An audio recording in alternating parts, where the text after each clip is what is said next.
Guest speaker from our church, walang iba kundi ang ating senior pastor, Reverend Jules Magbanwa.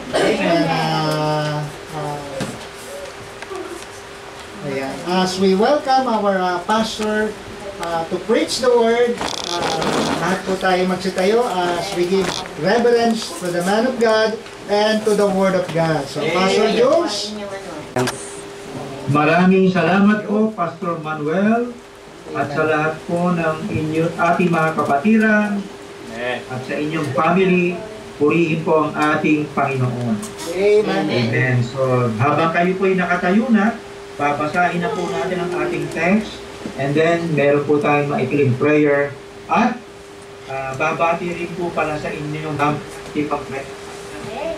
Amen. Amen. Amen. So, buksan po natin ating mga Bible sa New Testament in the book of James, chapter 5. James, chapter 5, para po sa ating text ngayong umaga. Patuloy po natin kino-conclude ang tema ng ating pong mga season. Ito po yung ating revival season. We are dealing and discussing, studying about the second coming of the Lord Jesus Christ. James chapter 5, 1 to 8. Amen. Kung nakita na po ng lahat, ay magkaroon po tayo ng salitang pagbabasa. Ako po sa verse 1, kayo po sa verse 2. At pagdating po ng verse 8, sabay-sabay na po tayo. Amen. James chapter 5, 1 to 8 po. Ang sabi po sa verse 1, as I read po, go to now, you rich men, weep and howl for your miseries that shall come upon you. Kayo po sa verse 2. Your riches are corrupted, and your garments are moth-eaten. Verse 3 na po tayo, your gold and silver is conquered, and the rest of them shall be a witness against you, and shall eat your flesh as it were fire. You have heaped treasure together for the last days. Behold the hire of the laborers who have reaped down your fields, which is of you kept back by fraud, riot, and the price of them which have reaped are entered into the years of the Lord of the Sabbath. Verse 5, you have lived in pleasure on the earth and been wanton. You have nourished your hearts as in the day of slaughter. Ye have condemned and killed the just, and he doth not resist you. Verse 7, be patient, therefore, brethren, unto the coming of the Lord.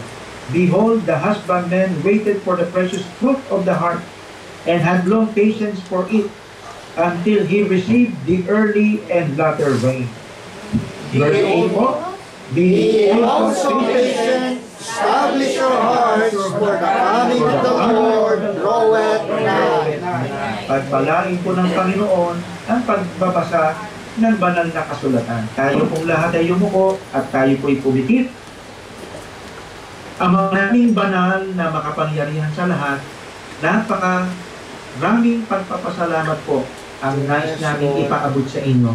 Lalong-lalo na po na ngayong araw na ito, ang Sunday, ang Lord's Day, na kung saan sama-sama po ang inyong mga anak.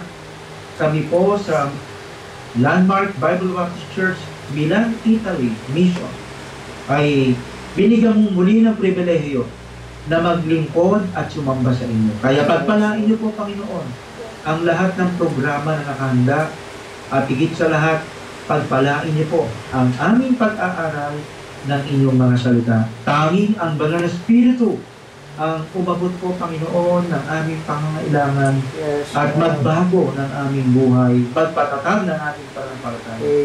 At kayo na nga po, Panginoon, ang mag-take over na magbigay ng wisdom, knowledge, and strength sa aming lahat. Patawarin po kami, Panginoon, sa aming mga pagkukulang, at maraming salamat po sa tagumpay, sapagat ito po yung aming hinihiling. In Jesus' name, Amen. Ayan, maraming salamat po. Makakaupo na po ang lahat. Purihin po ang Panginoon sa nabasa po nating mga talata at tatawagin ko muna po mga minamahal, si Ma'am Mel, para po magbigay po ng konting pagbati po sa inyo. Ayan, medyo siya po ay sisilip na lang po dito sa camera. Amen. Amen. Magandang umaga po sa inyo lahat. Namimiss na po namin kayo. Pray po you always. Kayo po ay magpakatatag. Amen. Magpatuloy sa gawain ng Panginoon. Yun lang po, magandang umaga po sa inyo lahat. Amen. Amen. Okay, tayo po ay dumako sa invitation. Ay, biro lang po, no? Okay, salamat po Ma'am Mel at talagang napaka-supportive po ng ating pastor's wife na patuloy po ang gawain ng Panginoon dito po sa ating church. So magandang umaga po sa lahat ng mga bata. Amen? Amen. Magandang umaga sa lahat ng mga young people at sa lahat po ng ating mga adult men and women at sa ating po mga keymen, adult men at syempre kay Pastor Manuel at sa buong pamilya po nila ni Ma'am Charizel. Purihin po ang Panginoon at lagi pong kaming mag-anak, ang inyong palikod ay excited pag dumadating po yung ganitong time na tayo po ay nagkikita-kita. So, ngayong tanghali po na ito ay ang conclusion po ng ating revival season. Amen. Na ang tinatalakay nga po ay ang pagbabalik ng ating Panginoon, yung second coming. At totoo nga po na hindi po nangangahulugan tapos na po yung ating revival season, ay hindi na po natin aalalahanin ang pagbabalik ng Panginoon. Amen. Kundi yan pong ating mga season ay upang ma-refresh po tayo, ma-recharge po tayo, at baunin po natin sa isang taon ang mga araw na inaalala natin, ang mga aral, lessons na natutunan po natin tungkol po sa rapture, yung pagdagit po sa church, yung pagdagit po sa mga mananampalataya kay Kristo, patay man o buhay, ay pupunin po ng Panginoon. At ang mundong ito ay makakaranas po ng 7 taong kapighatian. Sa langit naman po ay bigayan po ng awards sa Judgment Seat of Christ. At mayroon din daw po magaganap na kasalan na ang church, ang bride ay ikakasal sa bridegroom, ang ating Panginoon Jesucristo. So, nakakatuwa po ang prophecy. At pagdating po pagkatapos po ng tribulation period, babalik po ang ating Panginoon sa kanyang tinatawag na second phase. Kasama po ang church at lahat ng mananampalataya patungo sa mundong ito para talunin ang tinatawag po na kalaban na si Satan at ang lahat ng mga bansang nadaya, ang mga armies ng bawat nations, at para ipagtanggol din po ng Panginoon ang bansang Israel at matatalo nga po ang kalaban po ng Panginoon si Satanas. Sa pagtungtong araw po ng ating Panginoon sa Mount Olives, sabi po ni Prophet Zechariah na ang Mount Olives ay mapapatag po sa kapangyarihan ng pagdating ng ating Panginoon sa Kristo. So ito po yung second phase of the second coming of Jesus Christ. Yung una pong phase ay yung rapture, yung pangalawang phase ay revelation. At pagkatapos po nito ay ang millennial reign, na kung saan ang lahat ng mga banal, tayo po yan, lahat ng mga nasa glorified body, kasama po ng mga na-save sa tribulation period, kung may masay-save, ay maghahari po tayo ng 1,000 years. At yan nga po mga flood control na yan, na problema po sa Bulacan, ay maiibsan at masusolusyonan. Nagkakatulong po dito sa ating mga flood control. At tayo nga po mga nasa glorified body, ay ma-enjoy po natin ang 10th century. Amen? Amen. 10th century na naghahari po tayo sa mundong ito, na ang ating Panginoon ang pinaka prime and prominent leader, Panginoon, Master ng buong sanglibutan. At habang hinihintay po natin mga minamahal ang pagbabalik ng Panginoon, at alam ko po, ito po'y naituro na po sa inyo, na pag-aralan na po ninyo through Pastor Manuel at ang ating po mga keymen No, salamat po na tayo po ay nag-aaral ng ganitong prophecy. At wag po kayo basta-basta maniniwala sa mga balita, sa mga napapalabas po at napapanood sa reels. Kasi may nanguhula po ngayon, no, dito sa Pilipinas, na sa September 24 at 25 ay babalik na raw po ang Panginoon. Nakakatakot po yung ganyan mga gumagawa ng mga prophecy. Dinadagdagan na po nila ang salita ng Diyos. Samantalang sabi po ng Matthew chapter 24, ano, binanggit po doon na ang ating Panginoon lamang, ano? Ang ating Ama na nasa langit, lamang po ang nakakaalam kung kailan magaganap ang kanyang pagbabalik. Kaya dito po sa ating binasa, mga minamahal, ay meron po tayong tatlong bagay na matututunan tungkol po sa katangian ng church na nag-iintay sa pagbabalik ng Panginoon. No? The characteristics of the church waiting for the second coming of the Lord Jesus Christ. Ano? Characteristics of a church waiting for the coming of the Lord Jesus Christ. Ano daw po yung mga characteristics ng church, ng bawat Kristiyano, pamilyang Kristiyano, at lalo po ang ating church? Ano daw po yung tatlong katangian na dapat makita sa atin habang iniintay po natin ang ating Panginoong Kristo sa kanyang nalalapit na pangalawang pagbabalik? At alam natin, babalik talaga ang Panginoon. Number one, sapagkat ito po'y inihula ng salita ng Diyos. At alam natin na ang salita ng Diyos ay pure and preserved. Sabi ko sa Psalm chapter 12, no? Purified 7 times. Psalm chapter 12. Kaya totoo po talaga ang salita ng Diyos. Pangalawa, yung po historical, hindi lang po biblical. Tinuturo ang pagbabalik ng Panginoon. Inihula po ng Biblia na ang Israel, 1948, I think July, no? Ito pong bansang Israel ay muling natatag. At ang isang daw po natin, assemblyman po na pumirma dyan ay si Carlos Romulo under the presidency of Manuel L. Quezon. Ano, saan dito makita po natin, kung di po ako nagkakamali, na talagang historically nagaganap po ang tinatawag na pagbabalik ng ating Panginoon. Yung mga nagaganap na mga hula, the rise of the nation Israel, and then we had the pagkatapos ng Israel po ay bumagsak sa kamay ng Roman Empire, ng Greece, and then yung po Medo-Persia, yung po Iran, no? Hanggang sa sila po ay na-conquer ng Babylon ang Iran, napasa kamay po ang Israel sa kamay ng Babylon, no? So makita po natin mga minamahal, nakita ko lang hanggang sa matatag po ang bansang iyan. At higit sa lahat, ang pinakamatindi po na prophecy na talagang babalik ang Panginoon ay yung nagnap po yung first coming ni Jesus Christ. No? So, dito nga po sa bansa natin sumisilip na daw po si Jose Marichan. Dahil September na rin.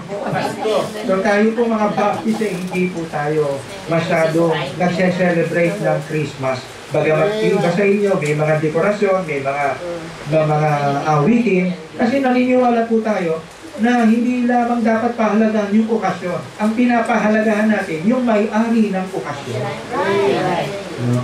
Kaya nga daw po pagka Pasko, ay yan ay magandang alibay sa ating inaanak. Sabihin mo sa inaanak mo, ano ba kayo? Pasko o pas muna ako? Pasko. And then tanongin mo yung inaanak, ikaw ba si Jesus Christ? O hindi naman ikaw, ba't ikaw bibigyan ng regalo? Kaya so ligtat ka lang. So, napakahalaga po na kung mag-celebrate tayo ng ganyang holiday, gawin natin biblical, gawin natin ministerial, gawin natin time na nagpe-fellowship ang family at ang ating church. Na kahit walang handa, di ba, napakasaya dahil nagpapasalamat tayo, dumating yung tagapagligtas. Kasi ang batayan po ng mundo para maging matagumpay daw po ang holiday, maraming handa, maraming dekorasyon, maraming kantang at awitin na papakinig. Hindi po yan, kundi ang tunay na pagbabago ng puso kay Kristo, ang talagang pagdiriwang ng kanyang kapanganakan na dumating sa buhay po natin. Kaya ano po yung tatlo na katangian po na simulat ni James? Dito po sa Book of James, marami pong pasaway marami pong matitingas ang ulo ng mga mananampalataya sa bawat churches. Kaya hinamon po ni James, ni Apostle James, ang mga, ang mga alagad, ang mga mananampalataya po dito. Number one, ano po yung katangian ng isang church na nag-iintay sa ating Panginoon? Number one, a church who invests in the ministry of the Lord. A church who invests in the ministry of the Lord. Yan po yung makikita natin sa chapter 5, 1 to 6.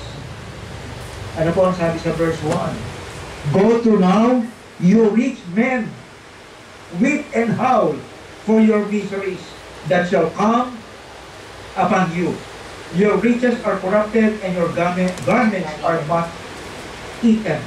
Your gold and silver is conquered, and the wrath of them shall be a witness against you, and shall eat your flesh as it were fire. You have heaped treasure together for the last days. So yan po ang malungkot mga minamahal. Na habang iniintay natin ang pagbabalik ng Panginoon, dapat po na tayo ay natatagpuan ni Lord ang ating buhay, ang ating pamilya, ang ating ministry na nag-i-invest po sa gawain ng Panginoon. No? So ano po yung i-invest po natin sa gawain ng Panginoon? Una, pinapakita po dito yung ating treasure. No? Yan pong treasure, yan po yung pinaka-magaang, pinaka-mababaw. Yan po yung ating i-invest sa Panginoon. Sabi po ni Apostle James, ang inyong kayamanan ay nakurap, ang inyong kasuotan ay kinakain ng anak, ang inyong mga ginto, verse 3, at pila ay nabubulo at kinakalawang. So dito makita natin mga minamahal, ang mga mananampalataya po rito ay nakalimot. Sila po'y na-sidetrack, na kaya binigyan sila ni Lord ng kayamanan, binigyan sila ni Lord ng mga kasapatan, hindi po para ihubol lamang, hubulin lamang sa sarili, sa pamilya, sa pangarap. Ito po ay ibinigay ng Panginoon upang gamitin sa gawain po niya. Amen? Kaya mga minamahal, magpatuloy po kayo magbigay ng tithes and offering, magbigay po ng love offering, magbigay po ng vision offering, magbigay po ng anumang first fruit offering, or anumang po mga commitment offering. Sapagkat mga minamahal, yan pong material na bagay na yan, kapag ibinigay natin sa gawain ng Diyos, ay magagamit po para po sa gawain ng Panginoon. Makakarating po yan hanggang langit. Amen. Kaya nakakatuwa po na tayo po ay mayroong mga pananalapit. Wag po tayo magbigay kay Lord ng tip. Ang ibigay po natin sa Kanya ay tithes. Amen. Lalo na po, sabi ng ibang mga Kristiyano, pastor, pinagpaguran ko to, buhay ko to, oras ko to. Ako ang nagpagod dito. Mga minamahal, kung pagod po kayo sa trabaho, sa gawaing bahay, ano po mga karirya, mas pagod po ang Panginoon. Bagamat hindi talaga siya napapagod, mas marami siyang pinarbaho. Kayo po'y nagising, hindi po dahil sa alarm clock. Amen? Nagising po tayo dahil sa ating pong Panginoon. Binigyan kang muli ng Panginoon ng pinabagong buhay. Sabi nga ni Lord sa Proverbs 27 verse 1, boast not thyself of tomorrow, for thou knowest not what a day may bring forth. Huwag natin ipagmayabang ang bukas, sapagkat hindi mo alam ang darating kung ano ang mangyayari. So, salamat po sa Panginoon. Bagamat marami siyang ginagawa, hindi siya nagsasawa. Bigyan tayo ng paningin, matinong pag-iisip, binigyan po tayo ng proteksyon, binigyan po tayo ng pagdinig, binigyan po tayo ng karunungan at kalakasan na gawin ang ating trabaho at mabuhay sa mundong ito. Mag-invest po tayo ng time. ng treasure. Pangalawa, yung time. Wag po tayo manghihinayang sa oras na ating pong sa ating pong ginugugol para po sa Panginoon. At hindi naman po yung ating time, kundi yung ating pong talent. Salamat po sa ating solo. Amen? Amen. Salamat po sa ating couples duet. Pinagagamit po nila ang kanilang kakayanan para po sa ating Panginoon. Diba? Ang ating pong ang dami pong mga sekta, ang gaganda po ng mga kanilang choir sa Catholic Church, sa Iglesia ni Manalo, sa Born Again Church, Protestant Church. Ang gaganda po ng building nila, ang gaganda po ng choir nila. Kaya mga minamahal. Ang ating pong mga singers, hindi naman po sila dekalidad. Kaya mga minamahal, ang Panginoon ay nalulugod po sa paglilingkod na yan. Bakit? Sapagat ang doktrina po natin ay tama. Ang aral po natin ay Bible. Amen. Ang dami po mga simbahan ngayon, mali-mali. Nakakalito, nakakagulo ng isip ang kanilang pong mga aral. Pabago-bago tayo talaga Bible. Bible po ating aral. Kaya mag-invest po tayo ng ating buhay sa ating Panginoon. Kaya salamat, andyan po yung ating mga kids. Amen? Ating mga young people, kayo ang pag-asa ng ating pong ministry. Kung hindi pa po babalik ang Panginoon, ipapasa po natin sa ating mga young people ang baton ng paninindigan sa doktrina at aral sa ating Panginoon. At salamat po sa ating mga adult men and women na patuloy pong bumabalikan ng gawain ng ating Panginoon. Amen? So mag-invest po tayo ng ating buhay. Yan po ang sabi sa ating verse. Nakakalungkot po dito sa verse 5. Tingnan niyo po. You have lived in pleasure on the earth and been wanton. You have nourished your hearts as in a day of slaughter. Ano po sabi po dyan? Kayo ay nabuhay sa kalayawan at kaaliwan. Hindi po masamang mamasyal, hindi po masamang mag-outing, hindi po masama na kumain sa labas. Okay lang po yan. Pero ang mga mananampalataya po dito ay napabayaan nila ang gawain at sila po ay nabuhay sa kaaliwan. At sabi nga po ito, ano po nangyari? They are and being wanton, sila pong wanton ay po all English. Rin sila po ay para bang hindi nasasapatan. Malungkot pa rin sila. Parang may kulang pa rin.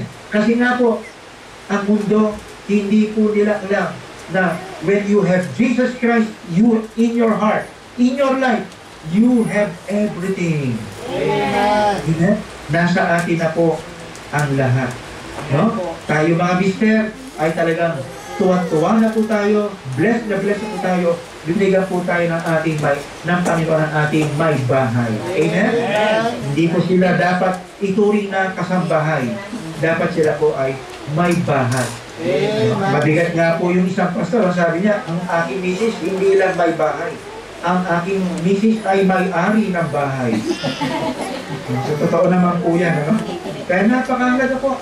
Kaya minsan, sabihan po natin mga men, ang ating mga misis, sana ikaw ay Book of Acts at ako ay Book of Corinthians. Para sa kalagitnaan ay mayroong romance. Maganda po. Lagi po natin ligawan ng ating misis. No? Kasi ang ating mga misis minsan insecure. Diba? Ewan ko ba lagi po insecure ang ating mga misis. Kahit sabihin natin sila lang ang ating ginawa. At kayo naman mga misis, magpasakot po kayo sa inyong mga mister. Amen? At kayo naman mga anak, ay igalang nyo ang inyong mga magulang. No? Honor thy father and thy mother, thy lolo and thy lola, thy uncle and thy auntie. At tayo naman mga magulang, provoke our children, let us not provoke them to anger. Huwag natin silang palakihin na malayo sa Diyos. Kasi pag nakakarating po si mami, daddy, lolo, lola, iba sa church, kasama yung mga bata, hindi mo alam, ang mga anak mo, nandyan lang, katabi mo lang, minsan tulog na, di ba? Parang walang, hindi nakikinig sa Sunday school, sa mga kids. Pero isang araw, mauunawaan nila na, mahalaga pala ang Panginoon. Bakit? Pinahalagahan ng parents ko eh. Kasama ko lagi si mami, daddy sa church. Kaya, simulan mo ngayon, patatagin. I-invest ang pamilya mo, ang buhay mo sa Panginoon. Kilala niyo po ba si Alexander the Great? One of the most famous person in the world is Alexander the Great. Alam niyo po ba nung siya po'y nasa deathbed, siya po ay malapit akong mamatay, nagihingalo po siya. Meron po siya 3 kahilingan at ipinatawag po niya yung kanyang mga generals. Sabi po niya sa kanyang mga general, nais ko na kapag namatay ako, ang aking ataol ay bubuhatin ng aking mga doktor. Yan ang una kong kahilingan. Pangalawa, hindi lamang bubuhatin ng mga doktor ko ang aking ataol, lahat ng aking mga kayamanan, yung coins, gold coins po niya, ay isasaboy sa kalsada. Pangatlo, ang aking ataol, pagka nilagay na po sa hukay, bubuksan po ito, at ang aking mga kamay, ang aking mga arm, braso, ay bubuklatin ang aking mga palad. So nagtataka po yung mga general, bakit naman napaka weird nitong hinihiling ng ating boss, sabi ng mga general. So, tinanong po nila, Sir Alexander the Great, bakit po ba ganyan ang kabigat? At hindi namin maintindihan ng kahilingan ninyo. So, ang sabi niya, kaya nais kong buhatin ng mga doktor ang aking ataol. Actually, meron po siya mga 6 hanggang 8 na mga dalubhasang doktor. Kaya sila ang gusto kong magbuhat ng aking ataol upang ipakilala sa mundo na walang mahusay na doktor na maaaring magdugtong ng sino man ng kanilang buhay. Hindi nila nadugtungan ang aking buhay. Pangalawa, kaya isasaboy ang aking mga gold coins upang ipakilala na walang nagawa ang aking kayamanan para dugtungan, palawigin ang aking buhay. Pangatlo, kaya bukas ang aking mga palad habang bukas ang aking ataol na nilalagay sa libingan upang ipakilala sa buong mundo na wala akong nadala. No? Kaya maaalala po natin sinabi ni Apostle Paul kay Timothy sa chapter 6, naked came I out of my mother's womb, naked came I out. No? Ako'y aalis ng walang dala. Tingnan po natin ang 1 Timothy chapter 6. So, hindi po masama ang pera, hindi po masama ang kayamanan. Bonus po meron ka na yan. Amen? Amen. Kung kayo po'y mayayaman, magpakumbaba tayo kay Lord. Kung tayo po'y maghihirap at average, magtiwala tayo kay Lord. Ano po ang sabi sa verse 7? 1 Timothy 6:7, for we brought nothing into this world, and it is certain we can carry nothing out. And having food and raiment, let us be therewith content. Sa verse 10, for the love of money is the root of all evil, which while some coveted after, they have ill from the faith and pierced themselves through with many sorrows. No, so ang kayamanan daw po, kapag ito ang nanguna sa buhay natin, kapag ito ang naging Diyos natin, ito na po yung minamahal natin. Ito daw po yung ugat ng lahat ng kasamaan. Yung puso na nagmamahal, ginagawang Diyos ang kayamanan. So, wag po natin siyang gawing kayamanan, gawin natin siyang alipin. Amen? Sabi dito, which while some coveted after, ang tao po'y nagiging mapaghangan. Kasi wala pong kasayahan, walang contentment. They have ill from the faith. Yung pambalpot ng lupay-pal ng kanilang panampalataya. Naapektuhan ng kanilang Christian life. And pierced themselves through with many sorrows. At yan nga po, sila ay naging, ang buhay po nila ay naging malungkot. Walang kagalakan sa buhay na ito. Ano? Kaya napakaganda po na tayo mga mananampalataya, natuturuan tayo, nahahamon tayo, na i-caretake ang mga kayamanang binigay sa ating Lord, ang ating time, ang ating talent, and ang ating treasure. Amen? So yan po, ang nais ni Lord, i-invest po natin. Pangalawa po, hindi lamang natin i-invest ang ating buhay sa Panginoon. Ano? Number 2, a church that is waiting for the coming of the Lord. Ano pa po yung katangian niya? Number 2, dito po sa verse 7. Ayan na po sabi, sa 7 to 12. Basahin ko lang po muna yung verse 7. Be patient, therefore, brethren, unto the coming of the Lord. Behold, the husbandman waited for the precious fruit of the earth, and had long patience for it, until he received the early and latter rain. Ano po yan mga minamahal? A church who, the characteristic of a church waiting for the coming of the Lord, hindi lamang siya po ay nag-i-invest sa ministry ng Panginoon. Pangalawa po, na wala pong kalugihan, amen? Pangalawa po, a church who inspires, who becomes ang inspiration in the ministry of the Lord. Tayo daw po ay nagiging hamon, nagiging modelo, nagiging kalakasan. Saan? Ng mga mananampalataya. Nagiging blessing po tayo sa ating sa inyong pastor, kay Pastor Manuel, kay Pastor Jules. Nagiging blessing po kayo kay sa ating mga kimes, no? Sa bawat members, sa mga ladies, sa mga men, ano, kay Kuya Oscar, kay Brother Roldan, no? Kay nalimutan ko na yung mga pangalan nyo. Kay Brother Espiritu, no? Pagkakita ko po, katatapos ko lang po mag-senior. So, tayo po ay, lahat po dyan ng mga members ay nabibless po. Alam niyo, ang isang Kristiyano, kahit hindi mo pa nakakausap, nakita mo pa lang, nabibless ka na. Amen. No? Kaya nakakatuwa po, nai-inspire po. Sino po ba yung binabanggit dito, Pastor? No? Dito po sa verse 7, tayo po ay maging inspirasyon, kagaya po ng farmer. Kaya yung husbandman, siya po ay masigasig, siya po ay matyaga, siya po ay mapagpahimuhon, siya po ay masipag. Amen. Iniintay ang bunga niya na tumubo hanggang sa dumating ang ulan at ito ay diligin.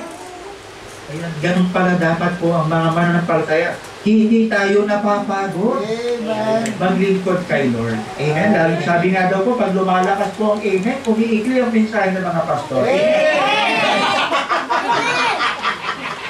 Kaya ako po yung nagmamadali rito. Ang lakas ng amen ninyo. So yun po mga minamahal, no?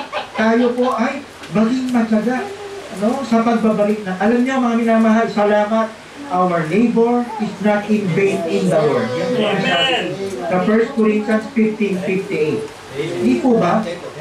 Kaya sabi roon, be steadfast, unmovable, always abounding in the work of the Lord.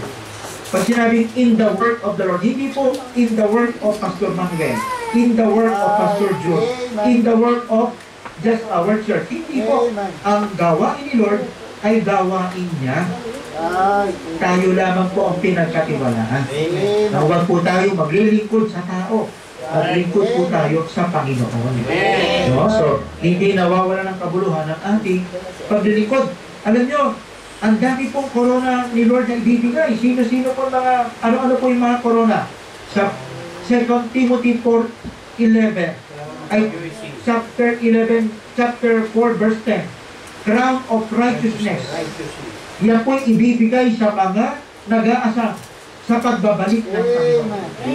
At alam natin, ang maraming tumatanggap ng crown of righteousness, yung pong New Testament church nung unang panahon.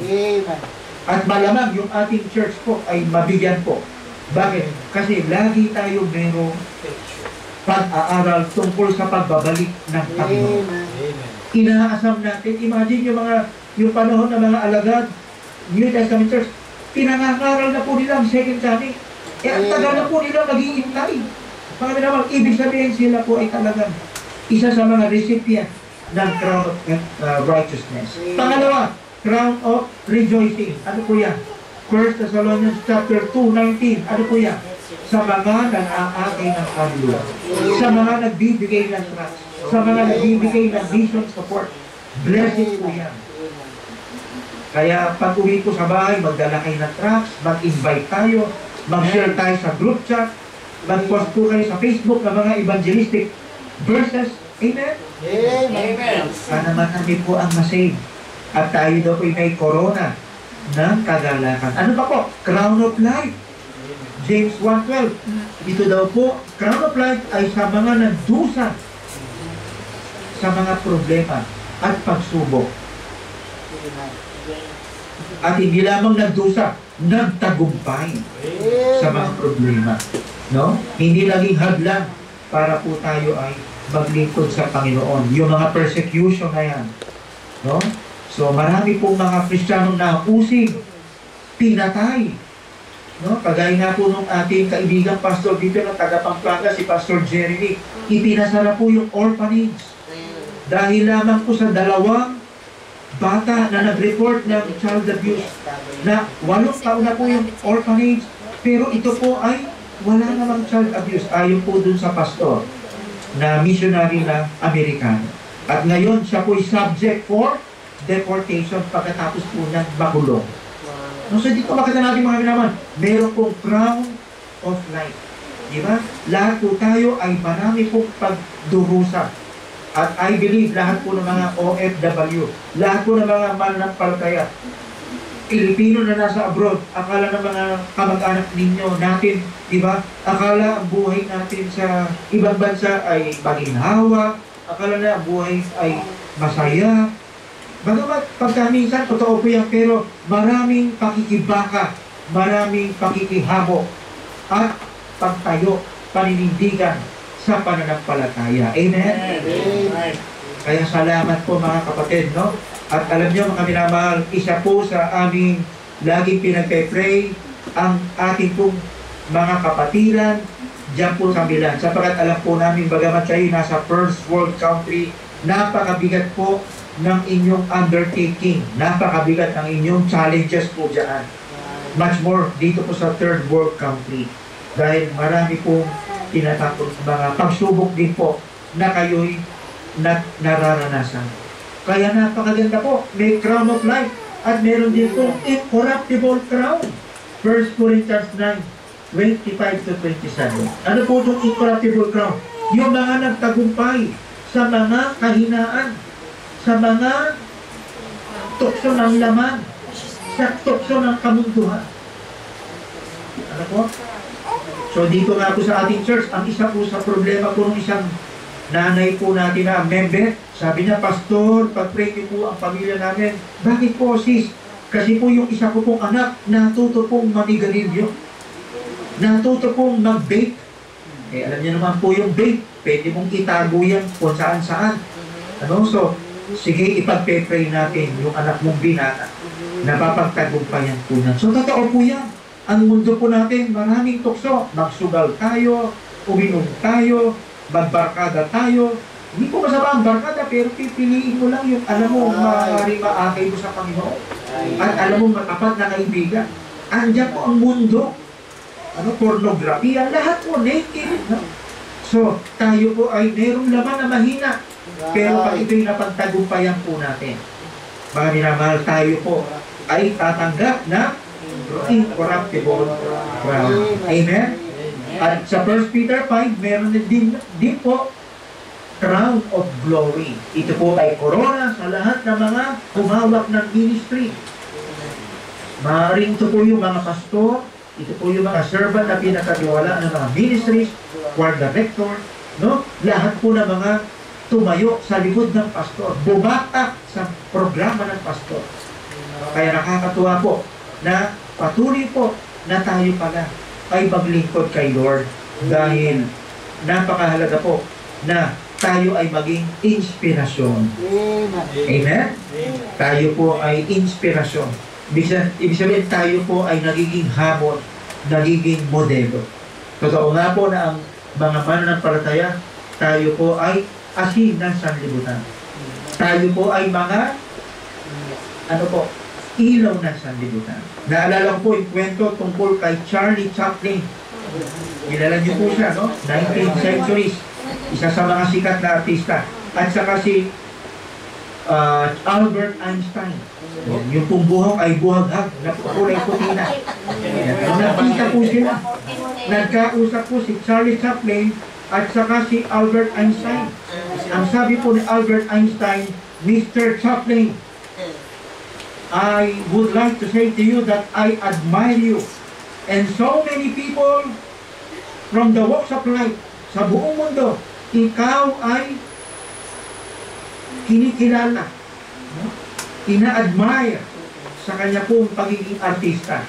Bagamat hindi ka hindi ka nila mapakinggan. Yan. Kasi silent movie po, di ba? Marami kang tagahanga. Sabi po ni Albert Einstein kay Charlie Chaplin. Nagulat naman si Charlie Chaplin.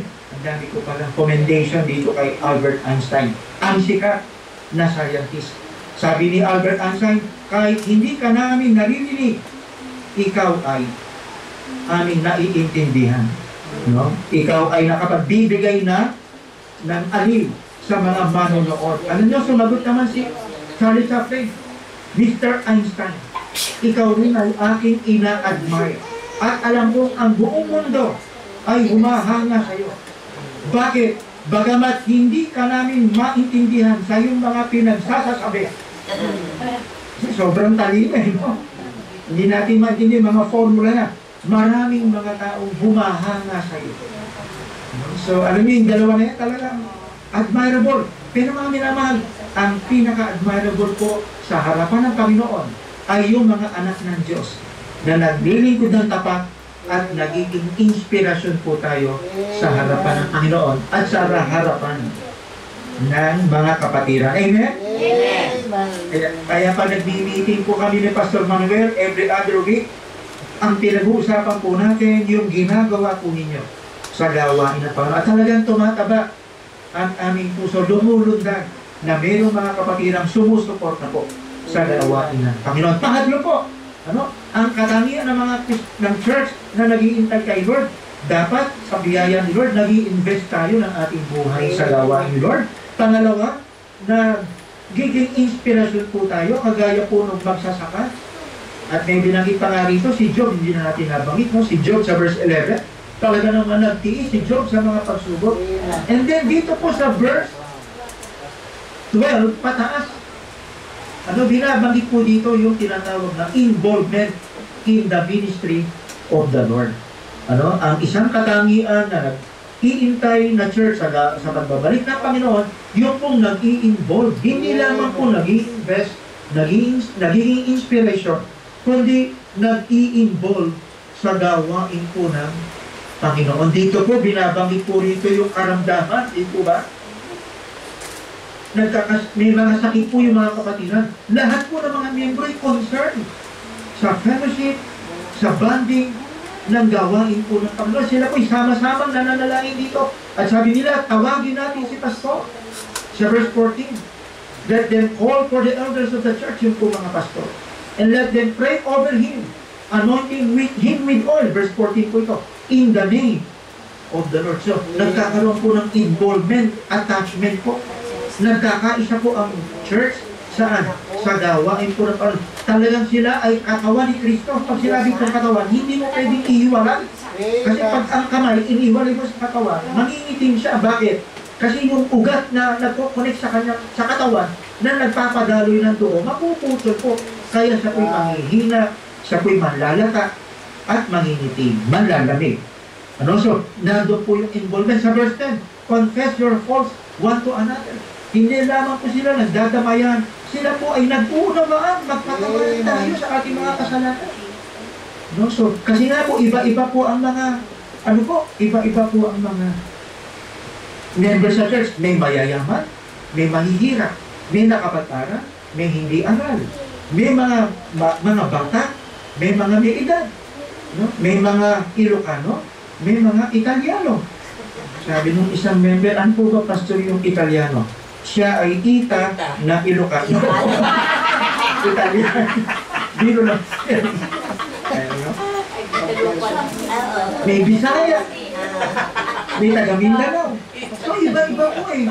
Iba-iba ugali, iba-iba kapigin. Pero dapat nagkakasundo-sundo po tayo. Kaya nga ang mag-asawa daw po ay hindi talaga compatible. But they can treasure one another in spite of incompatibility. Ayan, di ba? Ganun po pala ang marriage, ganun po pala ang pag-aasawa. Ang mga couples, sa kabila na magkaiba po kayo, nandun po yung pagkakaroon ng konsiderasyon dahil magkaiba ang pag-uugali niyo. Ayan, ganun din po sa church, mga minamahal. Andun po yung bonding, andun po yung pagpupunawaan, pagpapatawanan. At higit sa lahat, mga minamahal, ang tayo po ay magkaroon ng pananampalataya na katulad ni Elijah. Ayan, binanggit po dito. Nananalangin po si Elijah na wag umulan. Nanalangin si Elijah na umulan, pinabagsak niya yung ulan. So dito makita po natin Ang church ay ano po, yung involvement ng ating pagmamahal sa bawat isa, pagpapahalaga sa bawat isa, at yung pananampalataya po natin. Amen. Na kapag pinagsama-sama po natin, ay magiging matatag at magiging malakas. Magiging malakas ang puwersa na kagaya nga po ng binanggit dito. No, yung pag-uunawaan sa bawat isa, pagpapalakasan, pagmamahalan, pag-uunawaan, at higit sa lahat, ang ating pong involvement na i-build ang ministry at i-build ang i-share ang gospel sa verse 20 po. Let him know that he which converted the sinner from the error of his way shall save a soul from death and shall hide a multitude of sins. Ayan, ano? So, wag daw po, magtulong-tulong daw po ang church, ma-involve tayo sa soul winning. Hindi po lamang sa church building, no? Sa fellowship building, no? Tayo po ay mag-build fellowship ng church bonding, no? Yung ating soul winning. Mission. Salamat po, tumutulong po kayo sa mga missionaries at magbigay po tayo ng mga tracts sa ibang lahi, sa mga kaklase nyo, sa mga kasama nyo sa trabaho, kamag-anak nyo rito, kaibigan nyo rito, kabatid nyo rito. At alam nyo mga minamahal, kapag sinare po natin ang gospel sa ating mga kaibigan, kamag-anak, binabago mo ang future ng buhay niya. Because Jesus Christ not only will save him, Jesus Christ will change him. Babaguhin niya ang buhay ng mga tao yan. Katulad ng ginawa ng Diyos sa akin, kay Pastor Manuel, at sa inyo pong lahat. Nagkaroon po ng kwento ang buhay natin nung si Kristo'y pinatiwala natin bilang tagapagligtas. At ang tao na walang Kristo sa puso, walang Diyos sa buhay niya, wala pong kwenta. At sabi nga ng Biblia, ang kabayaran ng kasalanan ay kamatayan. Patungo ang mga tao sa kapahamakan. As it is appointed unto men once to die, and after this, the judgment. Hebrews 9:27. Lahat po ng tao may hatol na po ng kaparusahan sa impyerno. At ikaw at ako, kapag nadala po natin sa kanila ang gospel, may magaganap na himala, pagbabago sa buhay po nila. Kaya mga minamahal, let me ask you in our conclusion, are we investing our life in the ministry? Are we becoming an inspiration in the ministry of the Lord? And are we willing to be involved in the ministry of the Lord? Tayo pong lahat ay manalangin. Tayo po yung mga tumikit. Shall we pray to the Lord sa ating pagtatapos? Panginoon, maraming salamat po sa inyong mga salita na aming narinig. Salamat po, Panginoon, sa kabutihan po ninyo sa amin na meron naman po kami pagkakataon. Ilapit ang aming sarili. Idulog ang aming kabigatan, ang aming pagkukulang. At higit sa lahat, ilapit sa inyo, Panginoon, ang aming commitment na lalo pa namin, Lord, i-cherish ang inyong nalalapit na pagbabalik. Namadat na mo kami na handa sa inyong pagbabalik, Panginoon. Lord, hindi na po kami natatakot mamatay. Sapagkat meron po kami katiyakan ng langit. Subalit, Panginoon, kami po ay nahihiyang mamatay. Baka dumating ka sa aming sa mundong ito na kami po ay meron pang dapat gawin ang kalooban mo at ang inyong gawin. Kaya, Lord, pagpalain niyo po ang mensahe na aming napag-aralan, pagpalain niyo po sa puso ng mga young people, mga bata, at sa puso ng bawat adults sa aming pong kongregasyon. Habang ang lahat po ay na kayo makapikit, ay nais ko pong hilingan si Pastor Manuel para po sa ating invitation. Magpatuloy po tayong yumuko at pumikit. Tayo po manalangin, mga kapatid.